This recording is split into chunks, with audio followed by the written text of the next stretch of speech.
I'm not really sure what to say here. It's been a few days of really just sadness. Our friend tWitch passed away a few days ago. And if you haven't heard about it, it's been all over the internet and social media.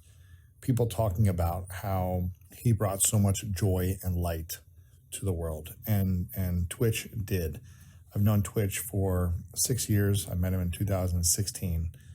I had him on the School of Greatness, and we built a bond, a friendship. And it's been extremely hard for me and so many people that knew him to understand what happened. I've had so many great conversations with other friends of his, and we've just been connecting on the good times that we've had with tWitch, and so many different things that have happened over the years and experiences. The last message I got from him was a few months ago. He invited me to his 40th birthday, and he said, "My guy, sending love and all the blessings." And he was supposed to perform at the Summit of Greatness a couple of years ago, but he had a conflict. He and his wife were doing a Disney thing, and he was like, "Hey man, when you bring it back, let us know. We'd love to do it." And he was meant to come and perform one of these years. He would text me. We would send video messages back and forth about the meaning of life and purpose and love and, exciting things that were happening in his life and my life. And he would send notes all the time from different interviews. When Kobe Bryant came on the show, he was like, "Man, this is such an inspiring interview." And he would constantly reach out and say hi. And we were just, friends, helping each other out over the last 6 years. And it's been really sad. That's all I can really say. To lose a human being with so much love and light and joy, who is a giver. And every friend that I've talked to that's known him, they're all just like, he's been the biggest giver, in their lives. We had tWitch on the show back in 2016. I think it was episode 406. So a long time ago we had him on. And I asked him questions about, the thing he loved the most about his wife. I asked him questions about being raised by a single mom in the South, and overcoming all the adversity that he overcame to get to where he was at the time. And I wanted to replay this episode in honor of our friend tWitch, Stephen, and let you learn a little bit more about who he was, his life, what he was inspired by, how he loved, his definition of greatness, his 3 truths, all that. He lived a beautiful life and showed up deeply for those that he cared about. And he inspired and impacted millions of lives every single day on The Ellen Show with his energy, his love, his fun, his joy. And he is deeply missed by so many. So without further ado, my friend, I miss you. We miss you. And I hope you guys enjoy this episode with Stephen tWitch Boss.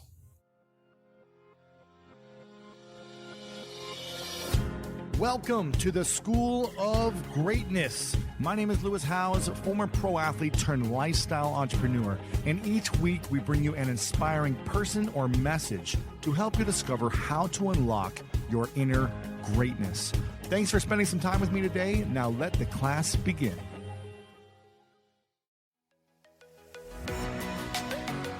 Welcome, everyone, back to the School of Greatness podcast. We have a dancing legend in the house, tWitch. Stephen Boss, good to see you, man. Hey, Thanks for coming on here, brother. Thank you for having me. I appreciate it. We were just connecting before this about how we have some mutual friends, and Aubrey Marcus and Antoine Troop. Yes. And I'm sure many more if we once we hang out a little more. Exactly. But you've had an incredible career, incredible story. You grew up in Alabama. Absolutely. I lived in Huntsville for a while. You were in Montgomery. Mm-hmm. And you became well known around the world from a show. Absolutely. So you think you can dance, right? Dance, yes. And when did you first go on that show? I first went on that show in 2008. Time flies. Man, I know. Almost 10 years. Flies, yo, almost 8 10 years ago, right? Yeah, exactly. And before that, though, I was born and raised in Montgomery, Alabama. Yeah. I moved out here to go to school, and that was like the deal with my grandfather. Like, he was like, okay, you want to go out and pursue dance, but the only way that you're going to do that is if you have some kind of education with it. So I literally a backup plan, absolutely. Yeah. So I literally I applied to I just started looking up schools that had dance programs out here. Just started applying, and luckily I got into this one named Chapman University. Oh, sure, I've heard of that, yeah. which is right there in Orange County. So it's a T3 school, right? Like a absolutely. smaller, yeah, it's small, but liberal it's arts. like absolutely it's a private situation, but super impactful as far as the film is incredible. The dance is incredible, and it's just right down the way from here. So I was in a place where I could just hop back and forth, boom, boom. And that's exactly what it was until I actually got on So You Think. It was a lot of back and forth. I would get a job here and then have to go back to Orange County to go back to school. Like a little gig, like a dance gig, like or a like little a gig commercial here, or yeah, something? or even a movie. I did Hairspray, and remember the movie Blades of Glory? There was like a dance. There was a dance scene in that. Like I was in that. Wait, Blades of Glory with Will Ferrell and John Hader. Yes, you were in that movie? I was in that movie. Shut up. I was. Were you on ice? No. But I was in a dance studio with a black tutu on. We're not going to talk about it. But so I did stuff here and there. But So You Think was the one. So You Think was the one. Yeah, like of course. The breakout. The impact was like that gave me trajectory. Do you know what I mean? So you were 18 when you went to college then, or when you came out to Chapman, or how? I was 20. I was 20 when I came out to Chapman. Okay, cool. Yeah, so you were hanging in Montgomery after high school. Absolutely. A couple Went years. to a community college there, 2 years, just to kind of get the grades up, and then try to figure out how I can actually get out to LA. Okay. You know what I mean? So you're 20. And you were doing the auditions, made some movies in the first couple of years, I guess? Yeah, in the first couple of years. It's pretty great. And also, I came out with, because, of course, now that you're here too, right? You've been here for some time. Yeah. And, when you're here, you can get a little jaded about certain things, right? So when I came, I was just on straight dumb luck, innocence. You know what I mean? And it's just like, what competitive market? What do you mean? Like, what do you mean? What? I have to have an agent to go to this audition? No, I don't. I'm just gonna show up and I'm gonna get it. And I got, I got jobs. It was just, I've always kind of had this, a little bit of denial, I am one of the few. You know what I mean? Sure. Always. And that kind of it worked out. It worked out in my favor. What do you think allowed you to separate yourself from all the thousands of dancers who were out here for years before you, training, who maybe were just as good technically or had just good dancers, but you were getting the gigs? What was the difference maker? Was it a mindset? Was it a follow-up process you had? Was it a charisma you had in these auditions? What do you think it was? Honestly, I think it was made up of two things. I think it was my absolute love for dance, just love for movement. Like I really, really love it. Like dance is my passion. So more than like, oh, we have to learn steps for this audition combo and stuff like that. I'm like, yo, I'm in class. This is amazing. And like, I get to dance next to this person and that dance like that. So even in auditions, I'm dancing like I'm dancing like I'm on stage. And loving life. So I think that it serves as a bridge to connection for people that are casting you, because you love to look at people that love to do what they do, period. You know what I mean? Whether they're in front of you or if they're over there in the corner practicing, there's something about it that like kind of catches your eye. So my love for movement, and then also just the drive. Like I wanted nothing more than to dance. Do you know what I mean? And again, I'm from Montgomery, Alabama. And Montgomery, Alabama, the dance community is very, very, very small. Yeah. And amongst the males, it's even smaller. It's like 30 dudes who are like, not even that. Like 10 dudes who are doing something. Absolutely. And doing something maybe low key, because, the fellas play sports there, college football is like a religion for us. Absolutely. Alabama or Auburn, right? So to come up and be like, oh, I dance, that's it's not a masculine thing in Alabama. It's not a masculine thing, and it's a choice, But when I made that choice, though, that was it. There was nothing else, and just like those two things, just the absolute love for what I do and tunnel vision focus. Like I said, when you're out here for a couple of years, and if things happen for you, or if they don't, you still tend to get a little jaded about what's going on. So you get some of the new booties that come in and they're like, this is life. This is it. Like, I don't care what happens. Like, I'm going to every single audition like I'm going to class whether I'm tired or not. Like, Every day, you know what I mean? And even at the end of the day, I'm spending my last hours of the day practicing in my mirror, living room. right, yeah. And even if it's on carpet and it's like the floor is hard to dance on, every night we're dancing. Do you know what I mean? Amazing. It's those factors that I think So you were separate. doing that. Oh yeah, absolutely. Like You were I said, living. You were being I dance. love what I do. When I leave here, I'm going to the studio, not to Really? practice for anything, but just to practice. Yourself. Yeah. No one else will be there. I mean, I've invited some people. If they Sure. show, fantastic. If Wow. not, I'll still be getting down. Wow. You So know you're what I still mean? embodying that drive, Of course. even after you've made it to a certain Of point. course.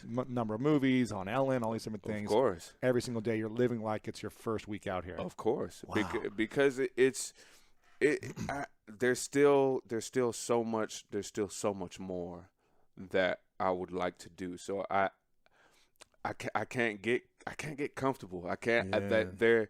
There hasn't been a time yet where I've been like, all right, I'm I've arrived. Yeah. I'm Really? good. You know, I'm in here. I'm good. Huh. Because there's still so much to do, and maybe that's one of the gifts and curses of the human condition is that, like, that word more. Do you know what I mean? It's just never enough. like wow, this is great, but more. Like, just like you have an incredible podcast. You have a book. You get to interview people from around the world and things like that. But I'm sure there's times for you where you're like, okay, but now what? You know what I mean? Yeah, I mean, you know, if we stop pushing our boundaries, then we start getting comfortable and we start slowly dying, in my opinion. Exactly. If we're not Yes. growing, then Yes. what are we doing? Exactly.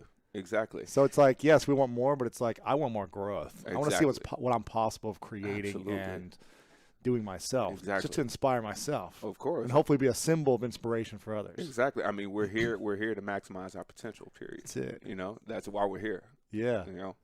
Who are the dancers that inspire you the most in the industry? The dancers that inspire me most, I mean, it goes from, across generations. I mean, I could start with, of course, Gene Kelly and Fred Astaire, Sid Charisse, like all of those. And then I move into the music video era that I grew up in. I mean, late 80s, early 90s, when, like, the music videos used to have like dance breaks Sick and stuff dances, like that. yeah. You know what I mean? Michael Jackson, Janet Yeah. Jackson, MJ. Travis Payne, who choreographed for Michael Jackson and danced with Michael Jackson for so long. And then Tina Landon, Shawnette Hurd, and then moving into this generation. My wife, honestly, and not even because I'm married to it. Before I was married to her, before I even knew her, I was like, that girl's the truth. You know what I mean? Yo. Well, that's probably why you married her. You were like, I mean, you're like, give me that. She is the embodiment of what a dancer is. A dancer is what music looks like. Do you know what I mean? Like, that's what it is. It's like a deaf person would be able to watch a dancer and be like, I think that it maybe sounds like this, or that movement. That movement must feel like this. That's Allison. Do you know what I mean? It, like, to a T. She embodies it. She's incredible. You know, Wade Robson is like at the top of he's one of my heroes, man, and always has been. Wow. You know, my boy Link. Sorry, I'm just like, now I'm name dropping. I'm good. like, this guy, you know. But Link, he was one of my first teachers, one of the pioneers of what we know as street dance today, and not street dance as in b-boying, popping, or locking, which are all different styles, right? And these are the cats that you saw in Heavy D videos. These are the cats that dance with Big Daddy Kane. Yes. You know what I mean? Like where we get the Running Man, the Reebok, all of those things. This guy helped create all of those things cool. and facilitate all of those things. So it is, man. I'm picking up inspiration from everywhere. Who's the guy? Oh, man. I'm going to forget his name right now. There's a guy in the UK who's a short dude who's like the most incredible breakdancer I've ever seen. He's kind of like, he's on his hands a lot, just like almost like a gorilla. Like he's doing like push-ups. Junior. Oh, my Yeah. gosh. Oh, this guy's yeah. a freak. Unbelievable. Of nature. That's what I'm saying. It's like So good. Have you met him or no? It's so yeah. I've seen him. I don't know him well, amazing but I've in person? seen incredible. The videos I see him like, how does a human do this? Yeah, exactly. And even after seeing the push-ups with videos, seeing it live, you're like, you can really do that. Like, you know what I mean? Like, it's not a trick. That's not a video effect. You can do that. Like, it's amazing and effortlessly. You know what I mean? And it's like, see, that's what I'm saying. It's just like, where do you go after that, right? Like, because in the 80s, or late 70s, when B-boying just started, they're doing footwork, they're spinning on their backs, they're spinning on their heads, spinning on their hands. And you're thinking, whoa, like they're defying gravity. This is amazing. This is blowing my mind. Fast forward to now, it's like, where can you even go now? It's like Bruce Lee meets Ultimate Ninja Warrior absolutely. dancing. It's like 3 spins and flips and karate kicks. Absolutely. Toss like flipping yourself around on one hand, but the next thing they're just literally going to start spinning on their face, like nose, like just a nose spin. just a straight nose spin, like that's like that's going to be Put the next pen thing. in their mouth, and just like on the pen, That's it. Yeah. Amazing, man. And then we were talking before. There's so many incredibly young, talented kids who are like defying all these things, like doing things that no one's ever done before. These like 10-year-olds. Exactly. Yeah. It's unbelievable. It is incredible, man. So You Think You Can Dance, the next generation just went off, man, and they completely switched their format to a younger contestant, which were from 7 to 14, I believe. It's crazy. And through that entire gamut, man, I mean, the artistry that the youth is capable of nowadays, it's really incredible. And it actually, watching them actually kind of gave me a little bit of a paradigm shift, because I'm not sure if you have fallen into this saying, when you be like, oh, this next generation, like, they can easily be very lazy because everything's so push button. Sure. Yeah. Kind of shifted it for me. You know what I mean? Because when put in the proper circumstances and pushed, they're incredible. I mean, just capable of the most amazing things. You know what I mean? So yeah, I'm really excited to see what this next generation is about to do with the art form of dance. I'm really excited about it. It's amazing. Yeah. Now, did you play sports at all growing up? I tried sports, man. I tried it. I wasn't blessed with the I wasn't blessed with the competitive edge of like, my team is gonna beat your team outside of dance. You know what I mean? Like our crew's gonna beat your crew. Yeah, absolutely. Now then, I'm like, okay, let's go. But not growing up, I didn't discover that until later, until I was out here. But football, didn't even try it. Like, I was like, man, there is nothing about me being out there and trying to run into somebody else that I'm not trying to. It's an incredible sport, but you're not missing. I mean, you didn't miss out on all the head trauma that I faced and a lot of guys faced, and the injuries. And the boys in Alabama, like, they're huge, man. But they don't mess around. You running full speed at me? No, head to head. No. Yeah, exactly. I played before they had the rules of like the head to head contact. That's all. We only hit with the head. Absolutely. And like, crazy, so me, I completely dodged that. Tried baseball. I'm a creative type. They had me out there in center field. It's too boring. I did nothing but daydream. Yeah. Like, you know what I mean? And basketball, it was cool, but like, you didn't feel it. Yeah. Just didn't feel it. So who inspired you to get into dance, or what? Honestly, it is dance is just something that it's always been there. It really has. It's always been there. Dance is something that has literally always gotten me very, very excited and super passionate, even before I knew what passion was. You know what I mean? Dancing and being on stage, those two things. I remember in first grade was the first time that I ever was on a stage play, and I remember getting so excited that, like, the moment I came out on stage and hearing the audience, kind of connecting with the audience, I was like, what is this? Like, it was the most amazing thing. I ran off the stage. I went to the principal. I was like, yo, can we do it again tomorrow? Can we do, but as kids, you get exposed to many different things. Yeah. And I didn't actually find the performing arts until much later.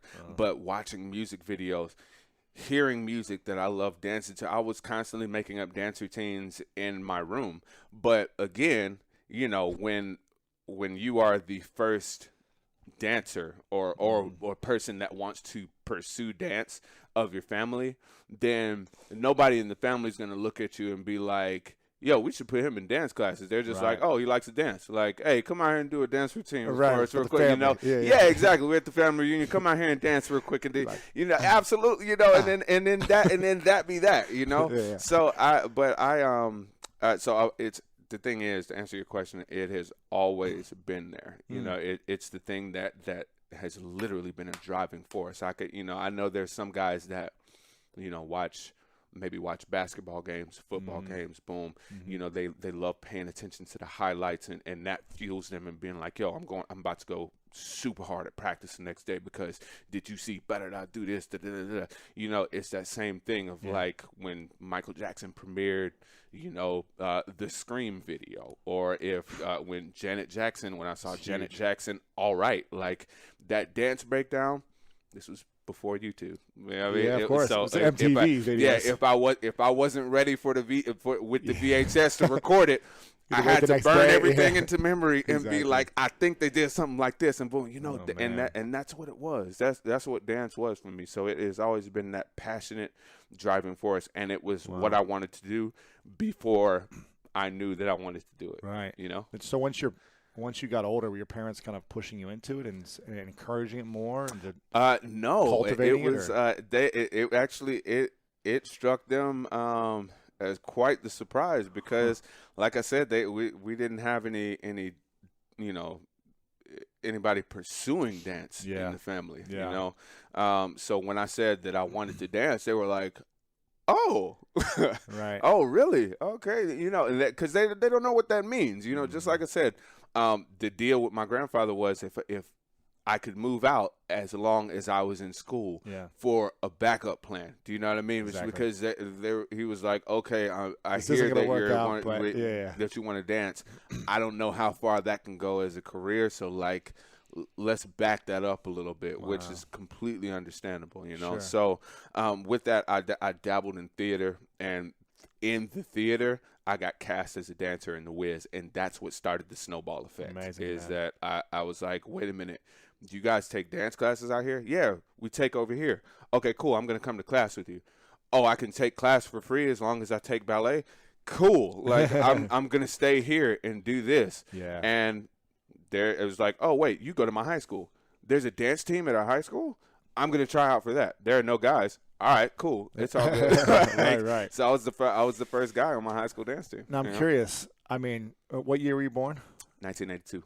92. 82. I was 83. So in the early 90s in middle school and high school, especially in Alabama, that's not seen as a masculine thing. Right. So were you bullied or were you made fun of a lot by guys? You know, I was made fun of. I was made fun of quite a bit. Not bullied because I still had my size about me. You know what I mean? You're like big. So I was tall, still had my size about me, and they knew that I was agile. You know what I mean? So it's just like that. It was like, yo, don't let the turns fool you. I could I could. You know, like it's funny. But they made fun of me. They made fun of me quite a bit. Really? But you know what? I don't fault them. And even then, it didn't get to me that much because for some reason I still didn't fault them. Do you know what I mean? Because it's like, of course you're gonna make fun of me, because what other examples do you have of someone doing this than me right now? You know, in my younger days, of course, I fell into that category too. If I saw somebody doing something that I'd never seen before, or that I had a certain stereotype doing, of course I made fun. Of course I made fun of them. You know what I mean?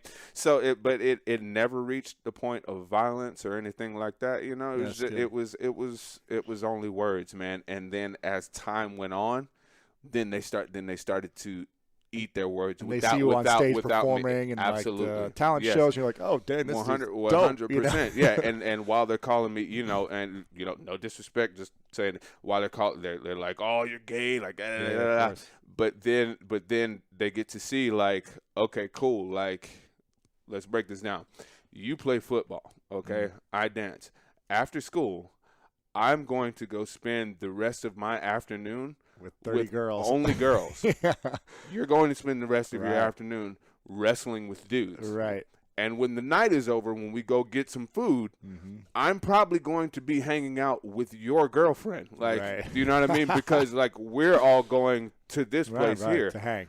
And you'll still be with the dudes. Right. So, like, after a while, they go, oh, that's kind of cool. You know what I mean? Exactly. Like, oh, okay, that's kind of cool. You know? So did you ever feel emasculated or like you weren't man enough because you weren't playing sports or hanging out with the dudes, or but it wasn't. There were times of that, and it wasn't necessarily because I wasn't playing sports, but there are times, you know, even still to this day, because I never really latched on to sports, like following sports, and why, you know, and sports is like one of the greatest common denominators amongst the male. Do you know what I mean? I've been in situations, which I'm sure you have too, where I've seen two people that do not know each other at all have the longest conversation. Right. You know, just like talking about sports and stuff like that. So not necessarily feeling emasculated and things like that, but there are certain things that I missed as far as a social dynamic, because I chose to involve myself in the arts and not necessarily pay attention to things like that. Right. So I feel like that's kind of where a void is there, because like when we start talking about stats and boom, I'm kind of like, care. You're like, whatever. Yeah, like, you're like running man out of there. I'm like, hey, I'm out of here. Yeah, you know. But you know, but it is what it is, man. And hey, it's all love. Do you feel? I mean, being out in LA and being in the culture and the community with dancing world and the entertainment world, do you feel embraced? Absolutely. Yeah. I feel very, very, very embraced, man, because listen, as competitive as the world and realm of show business is, and speaking specifically about dance, it's still a very, very small community. Tiny community, right? Very, very small community. There's only like, 15, 20 top choreographers, maybe, right? Who do like everyone's shows. Exactly. Because once you stick through it and you are able to get on, and there is work for you, because you have the experience, and you have the know-how to talk to this person to make this happen and this and that. You know, it's so the world is not really that big. So so yes, I am embraced, and I embrace even all of the those that are new to it. I remember what it was to be new to it. You know, 22, fresh out of college, coming here, being like the hottest dancer in your school, trying to make it here. Exactly, yeah. Very, very, very small fish syndrome. You know what I mean? Like, exactly. You know, it's in rural Alabama where I went to community college, a place called Wadley, Alabama. We had maybe two stoplights, probably. You know, yeah, of course. I was like the dancing guy there, you know. And then you come out here, and I'm like, whoa, everybody here is amazing. Yeah. But I was still young, dumb, so I was like, I'm amazing too. Here we go. You went for it. Yeah, exactly. You didn't hold back. Of course. What's your process like now when you go into an audition? Do you pretty much just get like booked without having to audition now, because people know what you can do for TV, movies, or commercials, whatever it may be? Or do you have a practice when you're going into an audition where you're like, here's the routine, and walk us through it if you do have one? Well, when it comes to dance performances now, I'm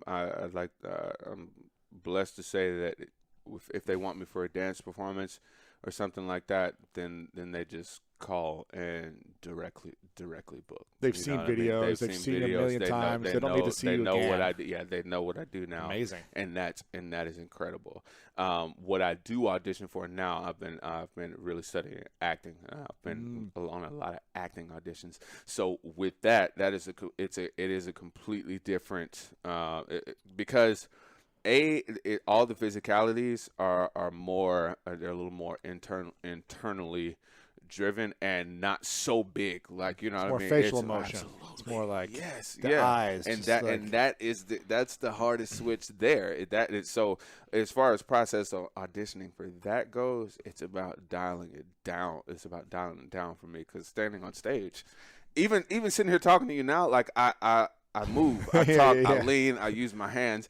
And apparently, It's too much that at does acting. not look good on TV or film. Do you know what I mean? Right. So yeah. Wow. Yeah. Okay.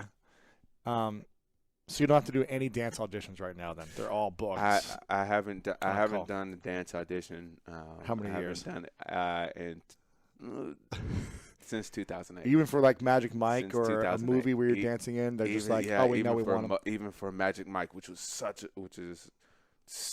blessing. But Channing was just a fan from. He's we just need him. Yeah, Book and him. it was just like, yo, I have this role in mind, and you are who I wanted to play for the role. So that was incredible. You know? Wow. But I'll say this too, though, man. It's like I said, the world is very, very small, and there are those that once you reach a certain amount of time putting in work, people know exactly what you do, Right. and you establish incredible working relationships. So therefore, when they're like, oh, okay, we need a person that does this. Yeah. Oh, call Twitch. Oh, call this person. Right. Oh, call that person. You know what I mean? It's Mm-hmm. it just does. It happens like that, and I imagine it happens like that in pretty much any industry. Same you with know? this too. If I get asked to speak at different events, if they want this person to do a workshop on a Yes. specific topic about Exactly. Yeah. greatness, it's Exactly. like call Lewis. Yeah, exactly. Right. Exactly. So yeah. it's similar in this industry. What's been the most incredible movie you've worked on where you're just like, I can't believe this is happening with all these people and the things I get to do? And Man, it's honestly, there's been a bunch, and it is just because, like, now, Dwight, just to be clear, you said movie that you're in. Movie. I have to say Step Up 3D, man. Oh, 3D, all right. Yeah, It's big, huh? Just because It was all dance, right?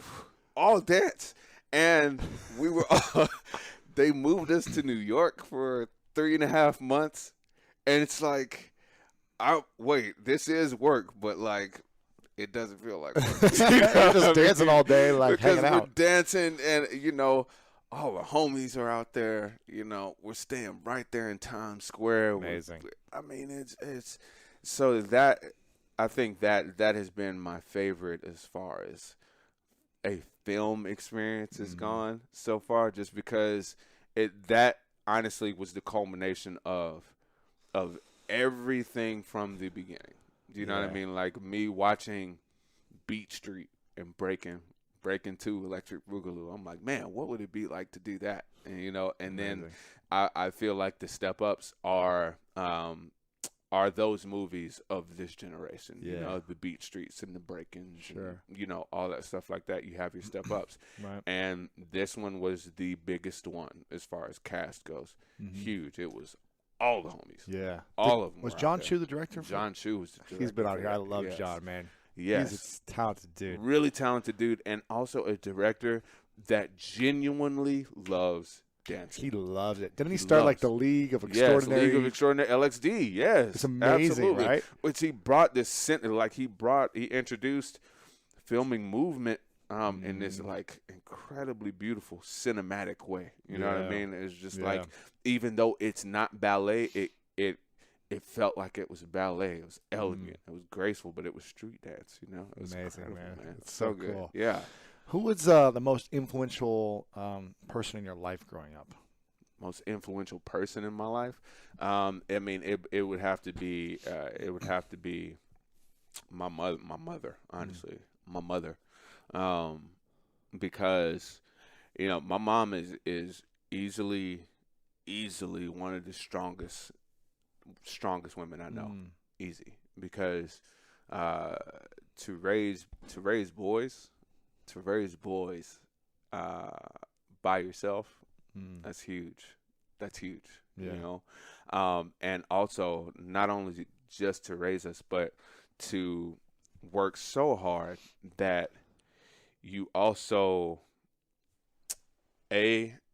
give the feeling of give your children the feeling of not necessarily wanting, right? You know what I mean? Like we were not impoverished by any means. Do you know what I mean? Yeah. Like I now that I've grown up, I've spoken with many people, you know, and even when I was a kid, spoken with many people that was like in a completely different situation than I was, which opened my eyes a lot. You know, Mom worked really hard to make sure that we had everything that we needed. Yeah. You know what I mean? And if there was a way that she couldn't make that happen, she would find somehow to collaborate with somebody to make these things happen. Do you know what I mean? Like, so you never felt like you were in need so of something. I never felt like I was like in the things that I actually needed that I never got. Yeah. You know what I mean? Things I wanted, of course. Like, you know, as a kid, you want everything. You want everything. Like those things. Toys, but the things that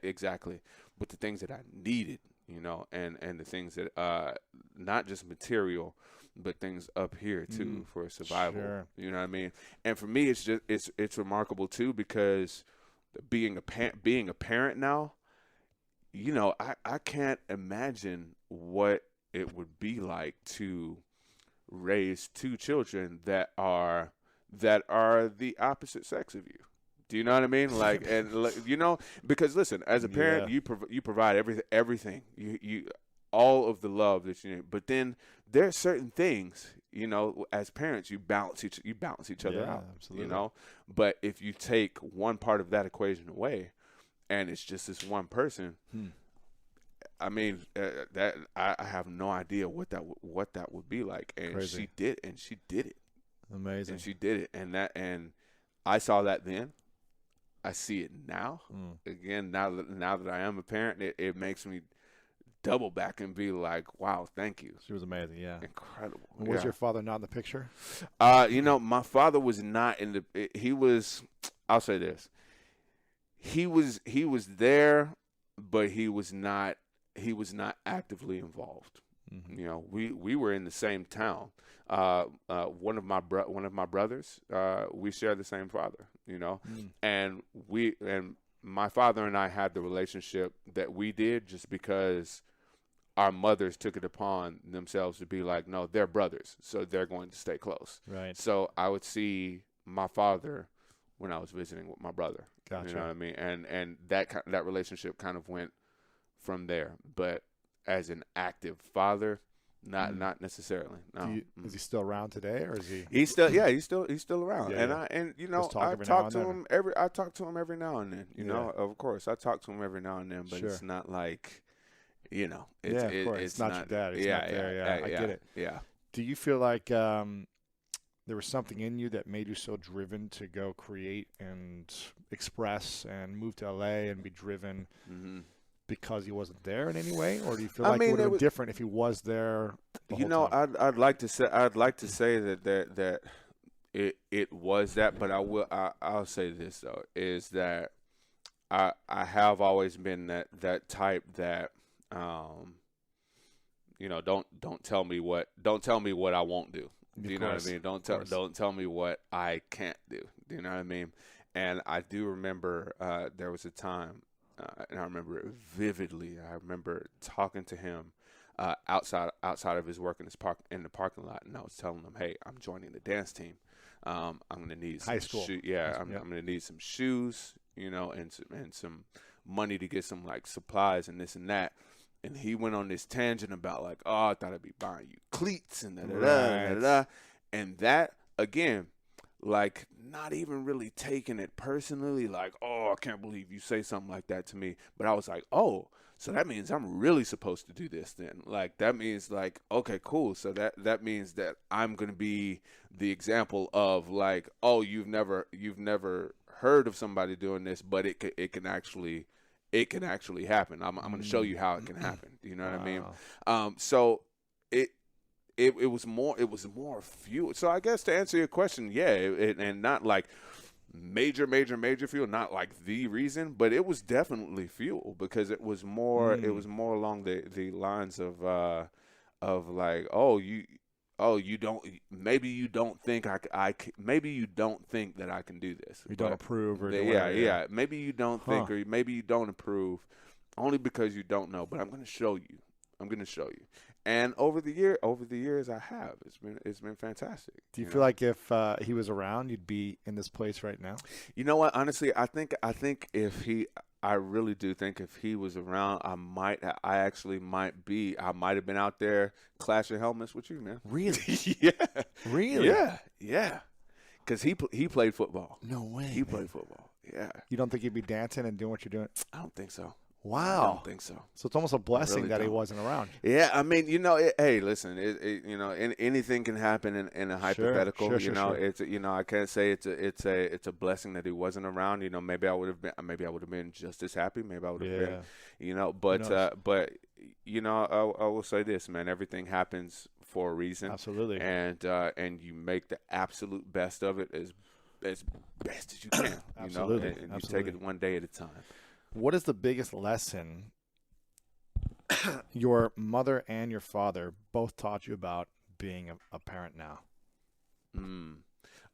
Both of them. What was the lesson both of them taught you? From my father's side, it just is presence. Presence being the most significant thing.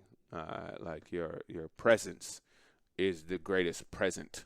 Period. You know what I mean? Like you just being there. Like I remember when I was waiting for my son to be born, I was thinking like, okay, like I didn't have this ongoing example. So what am I going to do when this happens? And what am I going to do when this happens? Like, because I don't have those things to draw back on and be like, well, my father told me, right. So I'm thinking, oh my God. But then when he's there and I held him and I'm just like, oh, I just got to be here. That's what, you know what I mean? I just have to show up.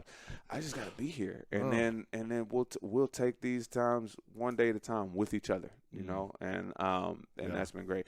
And then with my mother, man, it's just that that sacrifice, like that when you have this life that depends on you, like you have to put things in priority. You have to prioritize, because that's exactly what my mother did.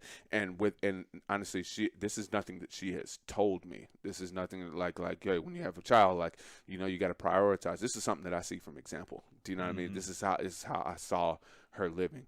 She made it happen. Yeah. And it's the same. And I take on that same thing, that no matter what happens, I'm going to make it happen no matter what, no matter what happens, Did you ever feel like, as your career was growing and you're getting all these opportunities, that having a child and getting married and having, a family would, get in the way, in a sense, of your career or of your dreams? Did you ever feel that? Yeah, well, of course. When I was growing up, I used to say when I was growing up, I was like, oh, I'm gonna get married when I have nothing else to do. I remember keep saying that, like, oh, I'll get married when I got nothing else to do. And then as I grew up, though, especially growing up, I think in the South, or it might even just be like the eastern part of the country, people get married. You know what I mean? Like early. we get married early. Like early, we're man. like, it's like a rush. Like we're like, yo, right, what are you college, doing? Like what are you doing after high school or even in college? Like, hey, no, I'm getting married. That's what I'm doing. And as I got older, it that did start to happen. But my the hunger to get out here and do this and create art and be an artist and all that was way heavier than getting married and having kids. Now, all of that was there still. It was still there. But I made sure that I wanted to do this first because, again, from Mom's example, the sacrifice. Yeah. You know what I mean? So I knew that amongst those things, like having a family and stuff like that, I'm not going to be able to freely travel about. And just to me, I mean, some people do it. Listen, some people do it, and it works out phenomenally. I knew for myself, though, that while making these moves and taking calculated risks and things like that, that it was best to do that solo for a little bit before I had a wife and kids to be like, rather than walking into an audition being like, man, I really need this job. Do you know what I mean? Because you've got a foundation now. You've got your credibility. Exactly. Things are coming to you. Absolutely. You're not like, where am I going to pay for rent the next month? 100%. Yeah. 100%. So now do you feel like it was just good timing for you that like, hey, this is, I can have a family, have kids, and it's not going to take away, but it's going to add, enrich my life at this point? Perfect timing, man. Is that what's perfect? It was perfect timing, honestly. It You're is. 34, right? Yeah, I'm 34 now. Yeah, and it's just like the timing could not have been more divine, honestly. And this is getting into a really esoteric place, right? You know what I mean? But it is everything. Everything has its own time. Yeah. Period. It really does. And as soon as I trusted that, it did. Everything just really unfolded even from me coming out here. Just coming out here, the jobs that I was involved in, the people that I got involved with that led to other things and this and that, because there were so many times that my wife and I were supposed to meet on different jobs, and for some reason either one of us canceled and we didn't. So we met at the right time. Because if you would have met earlier, maybe it would have been. It might not have been. Yeah, it might not have worked out. And even when we met on a season of So You Think You Can Dance when we were both doing All Stars, we didn't really talk through the entire season. We didn't talk at all. Like there wasn't like this big build up to like this chemistry no. It was just it happened at exactly the right moment.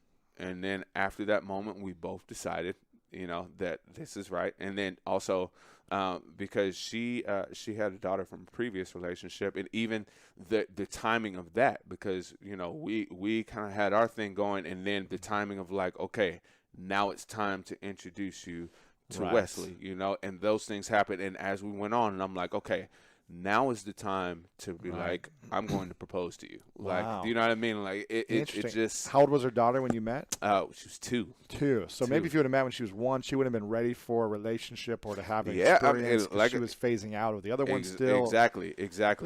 So again, it's that everything had its own perfect timing. And the moment that I stopped trying to rut and trying to control so much of like.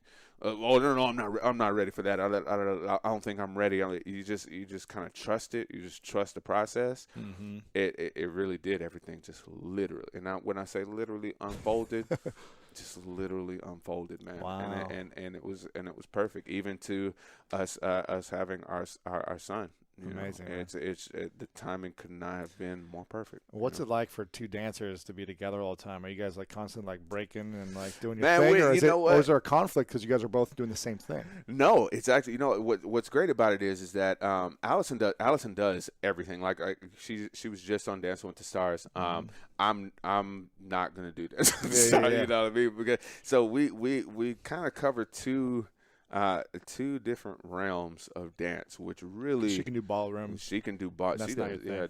That's not my thing at all. Yeah, but she can do ballroom. She can do ballroom, jazz, contemporary. She can do everything. Modern tap. Absolutely, she can do it. And me, I do street dance. I've taken those classes and things like that, but I do street dance. So we're kind of like this. We're kind of like this. We kind of cover 2 different areas, which really works out.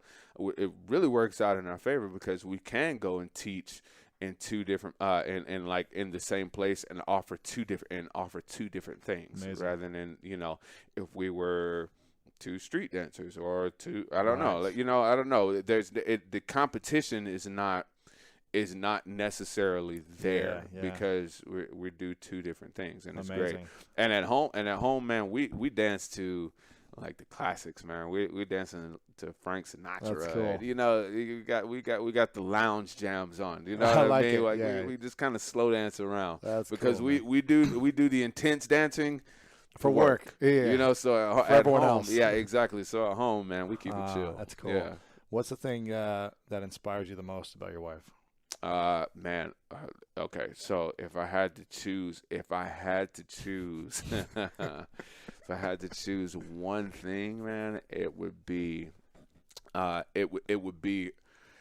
her constant, undying ability to make it work, like to make it work. You know, it's to give Two kids, just to give you back. Yeah, just husband, absolutely career, and killing it.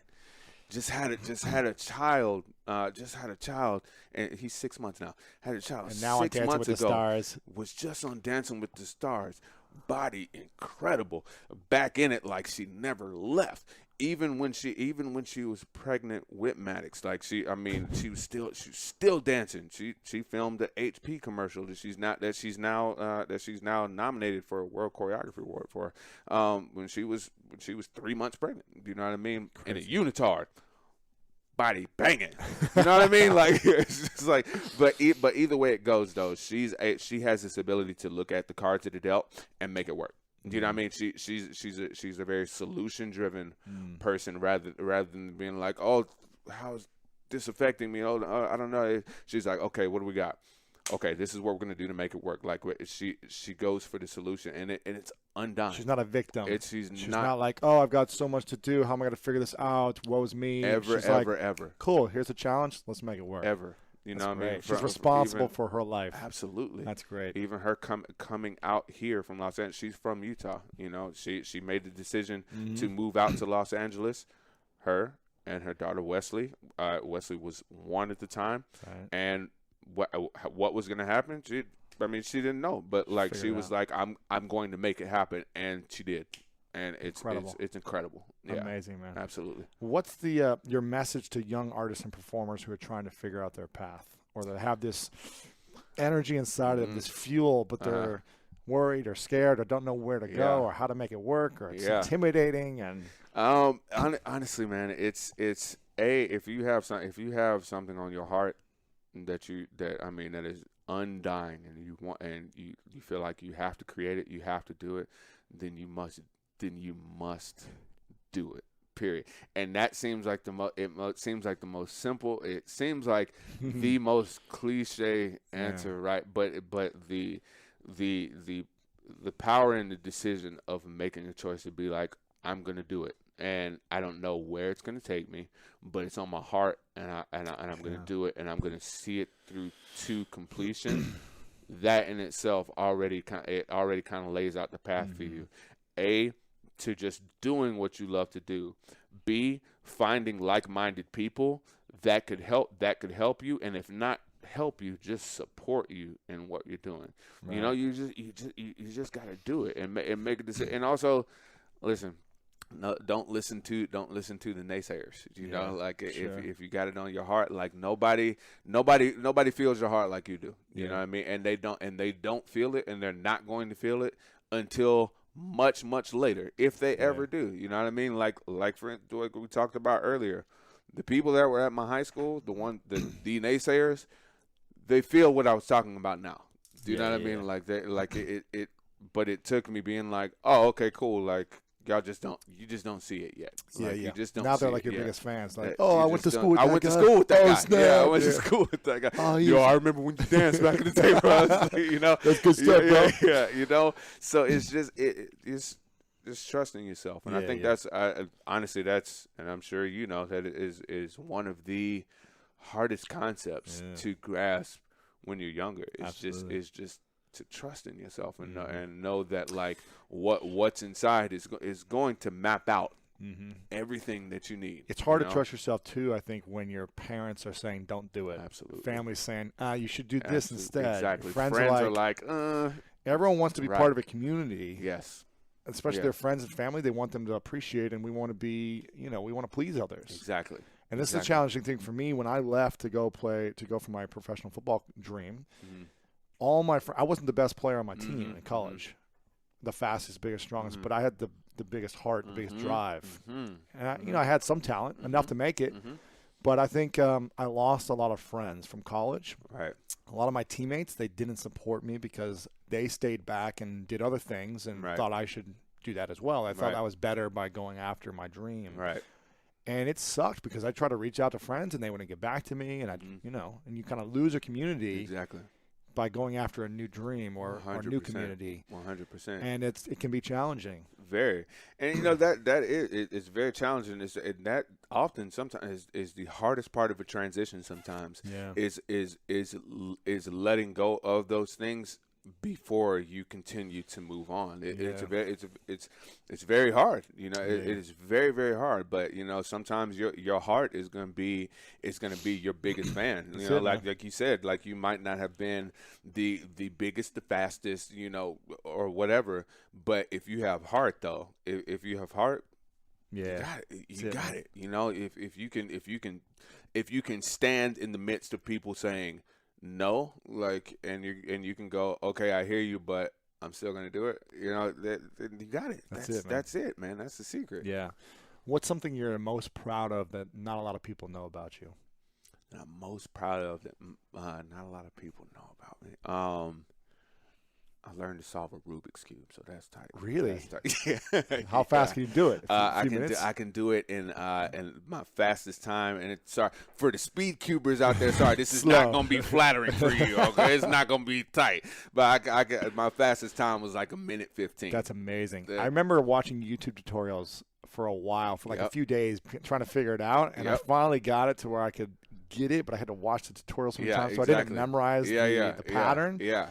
But now you're going to make me want to get back and do it. Dude, it's a nice little party trick, right? It's such a good party trick. You know what I mean? It's just like when you see it is. It's rare that you see one because you always see them mixed up, and you're like, I got this. I'm going to do this while I'm talking to you. No big deal. So you're not a one-trick pony. You don't just break dance for people. I can also solve Rubik's cubes. There you go. You know what I mean? So yeah, when you're tired of choreography, if you need a professional Rubik's cube solver. Exactly. That's great. But that's cool. I mean that's just that was just kind of off the top of the head. But at the same time, man, I honestly something I'm proud of that not a lot of people know. I'm not really sure, man. Yeah, everything's pretty out there. Huh? I feel like everything's pretty out there, man. Yeah. It's I've enjoyed the entire experience, the whole journey, man. What's the biggest adversity or challenge you faced in the last 7 years? Biggest adversity and challenge. Yeah.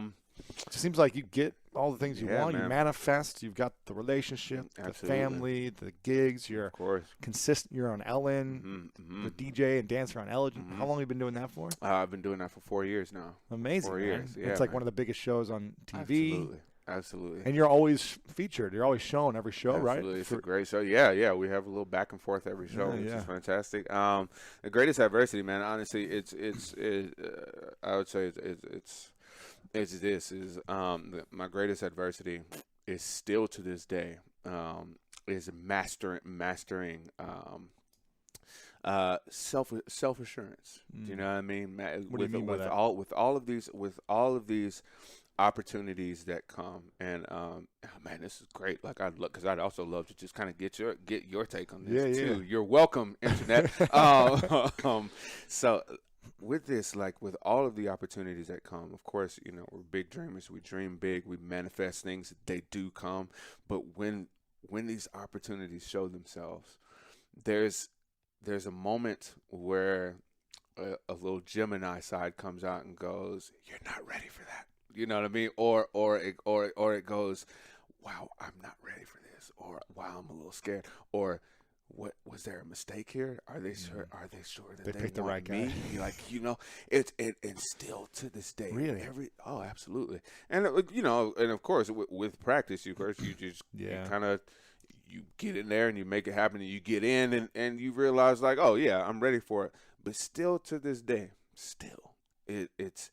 I feel like that is one of the, if not the greatest adversity, because what greater adversity is there other than me trying to defeat myself? Yeah. Do you know what I mean? Because that's you can defeat yourself before anybody could get to you. Do you know what I mean? Like a inkling of an idea that you might think is great. You might talk yourself down before you can even tell anybody about it. So that you're already not just fighting an uphill battle. You haven't even taken the first step up the hill. Like you won't even allow yourself to go that path because there's something in you that's kind of like, Yeah. you know what I mean? Like, Yeah, there's there's a great podcast. Well, there's a story called "The One You Feed" of the two wolves. I don't know if you've heard of this story. There's two wolves inside of us. Right. There's the bad wolf and the good wolf. Right. The one that takes you down and the one that lifts you up Right. and moves you forward. Right. Which one? You have a decision every day. Which one you feed? Right. Which Exactly. wolf are you going to feed inside of you? Yeah, exactly. And I think that's a lot of our challenges. Is one of the reasons I have this podcast that I keep doing it is to feed the good wolf inside of people. Right. To give people the tools and information and inspiring stories like yourself. Right. To show them what's possible. Right. You know, mental food. Exactly. Soul food. Of course. Real soul Absolutely. food. You know what I mean? Yeah. So that's a great thought about yeah. the adversity. So. It's a necessity, man. You know what I mean? And that's I applaud you for it. Like I said, I listen. I appreciate it. And just know that which I'm sure you've seen by the way that it's grown. Like it's insane. It's a necessity. It's amazing, I feel like this is an adversity that I'm not going to say all, but most people go through, unless you're Kanye West. And it's just like even then, I bet he doubts himself. Yeah, exactly. But then he has an inner Kanye. That's crazy. Yeah. One of the things I try to do is before every year's up, I think about what's the thing that scares me the most that I haven't done yet. I look at my life in terms of like a sport, in terms of seasons. There's always a new championship to chase. Right. Always a new, season to go after in life. And last year it was like I wanted to do a book. I was like hitting the New York Times list as a kid from Delaware, Ohio, who couldn't read and write in high school, and was in the special needs classes, and who, when the teacher asked to stand up and read aloud from the book, couldn't do it. Right. For me, it was like it terrified the crap out of me to think about writing a book and putting my heart on the line for the world, something that's like etched in stone. When everything I was doing before was like online courses and I could edit things or whatever. Exactly. This is this is out there. And then this year it was, you know what? I've never really done a big conference and brought people together and created an experience that I think could move people. I just showed you a little highlight video. Yeah, man. And that just happened a weekend ago. And the night before, I could not sleep because I was like just nervous about, am I going to pull this off? What's going to happen? Yeah. But I was like, oh, I got this. I can do it next year. Right. But what's the thing next year that's going to scare me? That's going to help me grow. Right. And so I try to create structured challenges for myself because we're going to face adversity every day. But if we don't structure it in a way that's helping us move forward, I feel like we're going to stay comfortable. Yeah, I see. And that's what I'm constantly challenging other people to do is that's what's the thing that scares you? Go do that more often, and you're going to grow in the process. But love it. Yeah. Love it. That's awesome. Tell me about what it's been like working with Ellen. Like, what has that done for your career and for your reach or everything? Absolutely. Yeah. Well, first and foremost, working for Ellen and with Ellen and being there every day, it's the biggest dose of happiness that one can get on a daily basis. It's amazing. It's kind of crazy because have you ever been to a taping? I haven't been. Okay, first of all, okay. You're gonna come to a taping. All right, you're gonna come to a taping. I appreciate it. You're gonna come to a taping, okay? It's like people say Disneyland's like the happiest place on earth. This place, no way. I really do. Wow, I really do because like Disneyland is like kids. They're like, oh my god, everything's great because it's big and majestic and all that. But like these are like adults that take a step away from their everyday lives, no matter what they have going on, and they sit and they laugh. They might cry at an inspiring story. They might get a gift to come back to the 12 days of giveaways. You know, like things like that.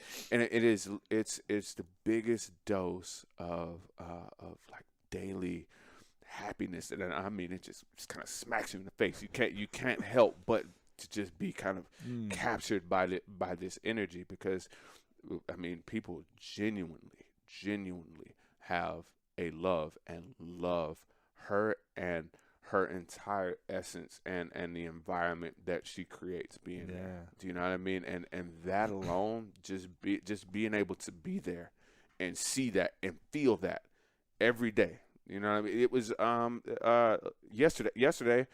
She surprised the audience with 12 days of giveaway, and I'm in tears, like because when this happens, everybody's happening. You see people across rows, high-fiving each other, walking down the aisles, high-fiving, hugging people that they don't know. Yeah. That they did not come there with, you know what I mean? And with things so turbulent right now and everything going on out there, it's just nice to see an environment where you bring people together of all shapes and sizes, different colors, creeds, blah blah blah, and for that hour, like they're just human beings. They just want to be happy. They just want to laugh together. They just want to feel love, and that alone has just been incredible. And for my reach, man, it's there. I feel like I've become part of the Ellen family now. Crazy, so those that have a love for the Ellen DeGeneres show, you know, they've come to know me a little bit as well, you know. So it's honestly it is the biggest, one of the biggest blessings that was I could not have planned for this. Were you even a DJ before, or were you? No, there was not. There was learn this. Yeah, there was not a time when I was like, That's okay, hilarious. I am going to be on the Ellen DeGeneres show daily. You know, right? But were you ever on it was before as like a performer, or no? Just like I mean, as an but actor? like yeah. So we met by doing a dance together on So You Think. With Ellen. With Ellen, yeah. She came on and did it? She came on. Yeah, I'll have to show it to you. Oh, my God. So I did it. I did a dance called Get Out of Your Mind. And the guy that I did the dance with tore his Achilles. This is the ballerina, dude. Yes. Yeah. Yes. My podcast editor showed me this video. It was like freaking out about it. Yeah. And then he tore his Achilles. He tore his Achilles. She was like, he was going to win it. Yeah, exactly. Yeah, he was. It was amazing. Like, it was incredible. And he tore his Achilles that next week. Gosh. So Ellen is a big fan of So You Think, and she contacted the choreographers and was like, hey, I want to recreate this, just, you know, because I want to show him some love. And we did the dance together, and from there she started bringing me onto the show, you know, just to dance, or if she, you know, needed me to dance for her or something like that, she was like, oh yeah, call tWitch. Again, work like creating like really great working relationships. Sure. You know, when it comes to dance, like outside there, oh, I need somebody to dance, like, oh, call tWitch, like, you know. So when the DJ spot opened up, Tony, her DJ of 11 years, I think he just wanted to, you know, just wanted to do something else and just kind of do his thing. That opened up, and they were like, okay, well, we should do like guest DJ, somebody to just come in, and they were like, oh, call tWitch. And then I went, had a great time. We're like, oh, call tWitch back. And wow. So they're bringing other guests at the same time. They brought other guests, but then like a season or something. Over the years, I kept coming back.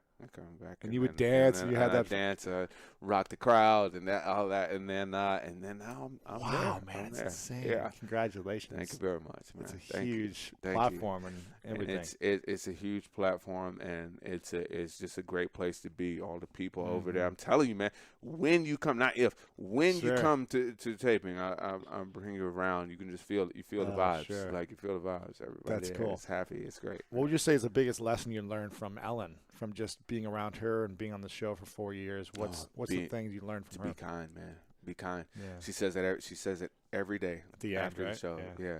Be kind. Be kind to one another. That's it. And that it's simple, but it goes a really, really long way though. Mm-hmm. Even on days where you know, my patience might be running short for whatever reason. You know what I mean? And be kind doesn't mean be fake. It doesn't mean slap on a smile when you don't feel like smiling. Sometimes it means just like on days where you might feel like you might want to have a go at somebody, like, you know what I mean, or feel like somebody might deserve you having a go at them. Sure. Being kind might just be like, you know what, like, it's all good. It's all good. Yeah. Like, you know, and then just keeping it moving, you know, because it's huge. And also to give, man, she gives, you know, and like to get a gift for her, she wants you to give. You know what I mean? It's like no, don't get me anything. Give it to someone else. Give to somebody to the else. World. Like get like that's, you know.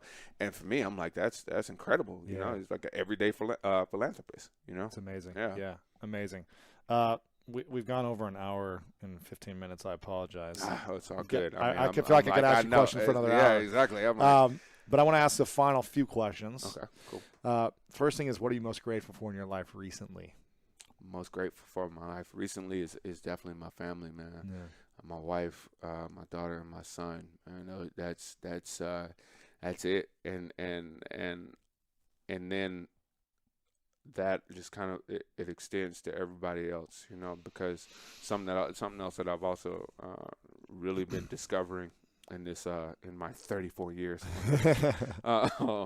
is that something that in the chase of trying to make all of these things happen and this and that, I found myself getting away from my roots, meaning the things that that cultivated me as a person, and not just Twitch, but like the person that was like, oh, I have an idea to make a nickname for myself, like, you know what I mean? Like I started kind of getting away from my roots because I was reaching for, like, you know how it is out here. It's a rat race out here. It's just like, so every single opportunity I started to go, oh yeah, I need that, and I found now, man, that like the richness comes from like cultivating your roots. Do you know what I mean? It comes from cultivating your roots. Like you can taste this and that and blah blah blah blah blah blah blah, but like,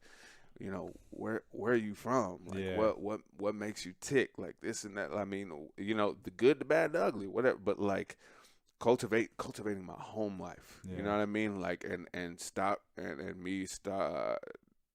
stopping with trying to be all of these people for everybody else, rather than just being exactly who I am for my family and the people that actually love me, need me, depend on me, like being that person for them, and that will shine out there, and I'll just talk about it out here rather than like trying to be this person, like trying to be like this guy, like, hey, like sure. Just being exactly who I am for the people that need me. That's cool. That, like that, and to me that just that's what I'm grateful for, man, because at the end of the day, like I'm not Twitch to them, like Twitch is cool, like that's like a really cool character, but like at home I'm dad, like I'm dad, and to me that is the most, it's the most amazing and humbling and challenging thing ever. All of the elements of life, is right in there. You know what I mean? Yeah, that's cool, man. Yeah. Sorry, that was a bit of a tangent of an answer that you asked, but yeah, it's all good. This is a question I ask everyone at the end called the 3 truths. Okay. So it's many years from now, and it's your last day here on Earth. Mm-hmm. And everything you've ever created has been erased. All the videos, the content, anything you put out there is gone. Mm-hmm. And you're with all the people you care about and you love, and they hand you a piece of paper and a pen, and they say, will you write down the 3 things you know to be true about everything you've experienced in life that you would pass on to us, and this would be the message to the world, your 3 truths, lessons. What would you say those would be? 3 truths.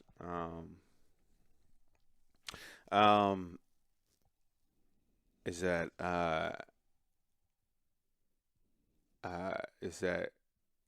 I am love, I have love, I deserve love.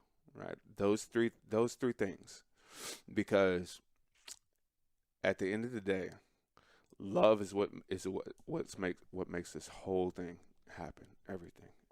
It's the reason you're here right now. It's the reason she's here right now. Mm-hmm. Do you know what I mean? It set all of this up. It's the reason I'm here. Do you know what I mean? And still speaking, because it's like, yeah, hour 15 has passed, but I'm sitting here talking because like we love what we're talking about right now. Like, you know what I mean? So you are love. Like we're created from that. You have love within you. You have it around you, and you deserve love. Yeah. Period. Like, so those 3 truths for me, if those are the things that I could pass on, because I know that if I could hear that and my high school self, that like I am love, that's what I was created from. I have it, so no matter what anybody is saying right now, like I have love in me, and I know that there's some love out here somewhere, like, so I don't have to take all of this hate, and that I deserve love. So even with all this stuff happening, I don't even need to hear that because I don't deserve that. I deserve love, man. I deserve love. Yeah. I deserve kindness, So I am love. I have love. I deserve love. Those are powerful. Thanks for sharing those. Before I ask the final question, I want to acknowledge you for a moment, Twitch, for your incredible giving heart. You have such a powerful energy about you that is very loving and very kind. And you're creative. Your creativity is such an inspiration to so many people around the world. Again, my podcast editor was freaking out when she knew you were coming in because she's like, he's been so inspiring to me over the years for bringing his gifts to the world and letting us experience it and lighting something up inside of us. So I want to acknowledge you for your incredibly loving, kind heart, for your incredible creativity, and for your drive to make an impact on the world with the gift that you love. It's really inspiring, man. Thank you so much. Yeah. Man. Thank you. Dude, seriously, thank course, you so man. much for having me, man. Of course. Seriously, this is an incredible honor, man. It's been incredible honor, man. I've got one final question. Absolutely. Before I ask it, what can we do to support you? Where are you on social media the most? How can we... You're on Ellen every day at what time? I'm on Ellen every day on NBC. And you have to check your local listings for that.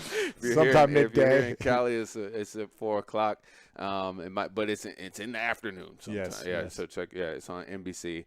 I'm on social media, Instagram, Sir Twitch a lot. With the underscores. Yeah, Sir Twitch _ a lot. Sorry, the underscores get a little obnoxious. And then on Snapchat, I'm Twitch Snapped. Okay. Where do you hang out the most? Instagram? I'm on Instagram the most. Okay. I've been really playing with Snapchat a lot. Yeah. Yeah. But now with really Instagram stories, it's kind of like, it is. point, But you know what it is? I think I'm just I'm like Instagram stories is cool, but like I like Snapchat too. It's cool. I like cool. Snapchat. Yeah. We'll make sure to follow you there. We'll make sure to watch your movies. Anything else we can do to support you? Absolutely, man. We have my wife and I both have a clothing line called Boss Empire, BossEmpireClothing.com. We are just kind of stay tuned because we're working on 2 different dance fitness programs that are going to be dropping later in the year, which is going to be like video dance programs. Something serious, yeah, right. Absolutely, yeah. Right. I know I can't speak about it. Say it yet. It's dance fitness programs. Dance fitness programs. Cool. Yes. And then my wife is writing a children's book. Allison Boss is her name. There you go. Allison Holker, but you can check that out. So BossEmpire.com. BossEmpireClothing.com. BossEmpireClothing.com. We'll make sure to check that out. Yes. We'll have it all linked up here in the show notes as well. And the final question, what's your definition of greatness? What's my definition of great? Oh, man. The definition of greatness is my definition of greatness is